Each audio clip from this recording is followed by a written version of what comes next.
of your man or woman. What's our topic tonight?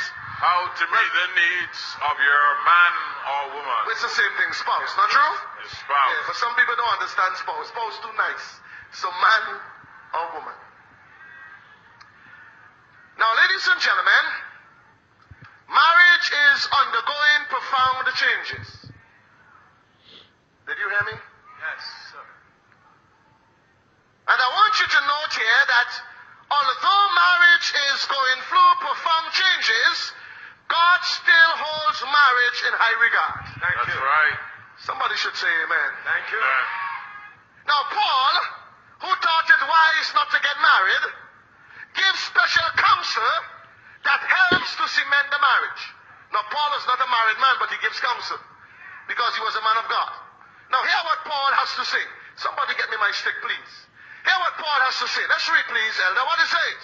Let the husband render unto the wife due benevolence. Yes, sir. And likewise also the wife unto the husband. Beautiful. Now, if you don't understand due benevolence, let's hear what it says from another translation. This translation says, the New Light Bible, read it, please. Let the husband render to the wife the affection due her. And so notice what this Bible says. This Bible says that the husband must give to the wife the affection that she needs. Yes, sir. That's right. So notice, in this marriage thing, the Bible brings the woman first.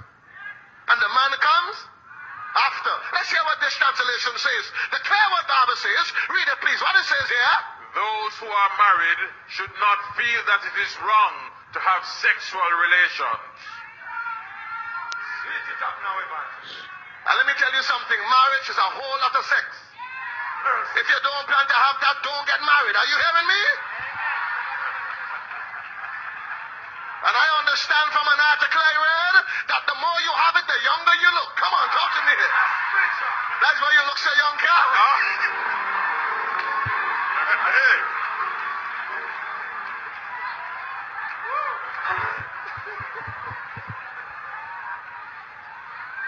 I tell you to laugh and stop. Let's hear what another translation says. That's the Message Bible. What it says here. Marriage is a decision Yes, sir. to serve the other, whether in bed or not. Whether in bed or not.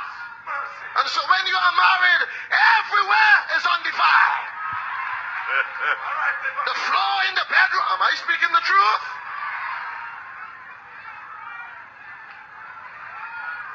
Makes sense. Let's hear what this translation says. It says, 1 Corinthians 7:13. What is it? That's the contemporary English version. What it says here? Husbands and wives should be fair with each other about having sex. Did you hear that? Should be fair. If you're not enjoying it, tell him. Don't come tell the pastor. We're telling me for.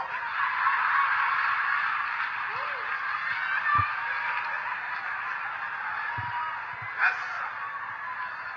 Talk to him. Talk to him. Talk to her. Talk to her. Say, girl, I'm not enjoying it. You're not swaying enough. Talk to him, boy. You are coming too fast. You need to take your time.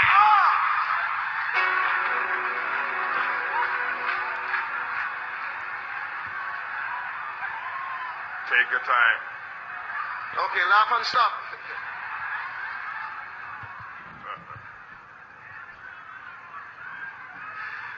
Now, ladies and gentlemen, it is clear as you look at this verse, using the different translations, that the following pertains. Put it here, please. The husband has needs to be met. Put the second one. And the wife has needs also. But watch the punchline. Put it here, please. The punchline says that the needs of men and the needs of women are different. Follow me here tonight. If the needs of men and women are different, it is important that we become aware of each other's needs and learn. Don't miss this verb. And what? Learn. Learn to meet them. Yes, learn. Now, I do some counseling. I'm not a counselor, but I counsel. And I have learned, in fact, in my counseling sessions, I usually use this formula. I have learned that man has 5 basic needs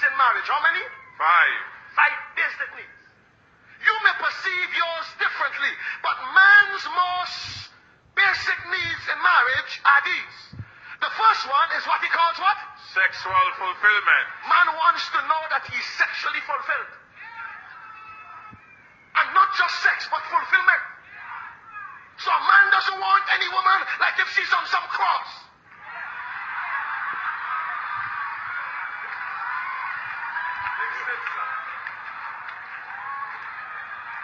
Alright? Alright.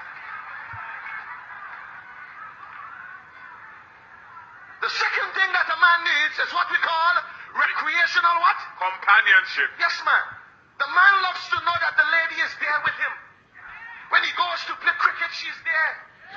So watch it. He's batting, he's batting, but the lady's in the pavilion, and he wants to show her that he has stroke, and a fella comes with a bouncer to hit him in his head, and he, pow! Oh. And the lady in the pavilion says, hey, that's my man. That's right. That's right. That's right. Yes. Even when he get bold.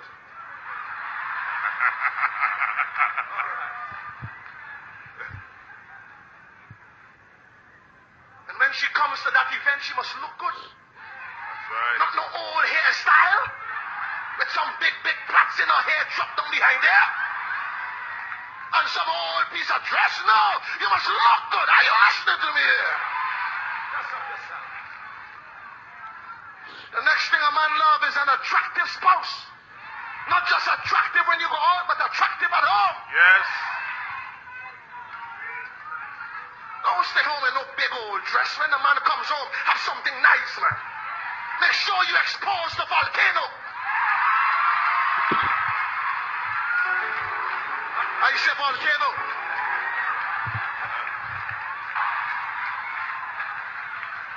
Victoria's Secrets. Smell good, look good. Are you listening to me here? I'm telling you the needs of us. The fourth thing that a man loves is domestic support. The woman must be able to cook. She must be able to iron.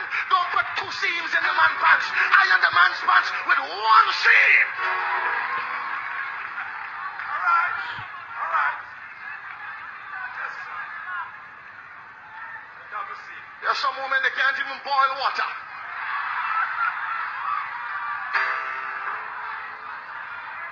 You come home to eat and the food salt. The chicken white. The dumpling salt. Are you listening to me?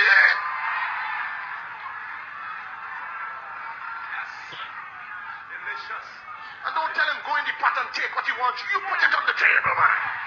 Because what you tell the miners, when the man goes to the concubine, that's what the concubine is doing. She sets the table, put the food on the table. In addition to that, as he's eating, she gives him a massage. Oh, yes. Learn to keep him. The final need for a man is admiration. Is what? Admiration. Important. Now, ladies and gentlemen, although these categories may not equally apply to everyone, you will agree that these needs are the deepest when it comes to marriage. And I'm talking to the men.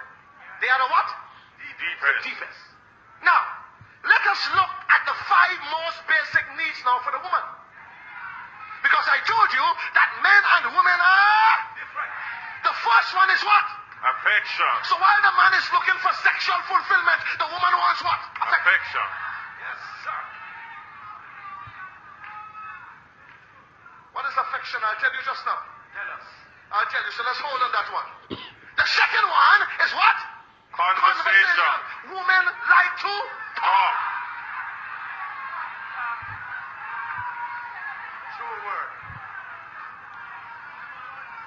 True word. And I have learned to love my wife by listening. When I come out to do crusades, I don't care how much it costs. I buy in the phone car. That's right. Talk, girl. You talk because I don't want you to talk to no other man. You listening?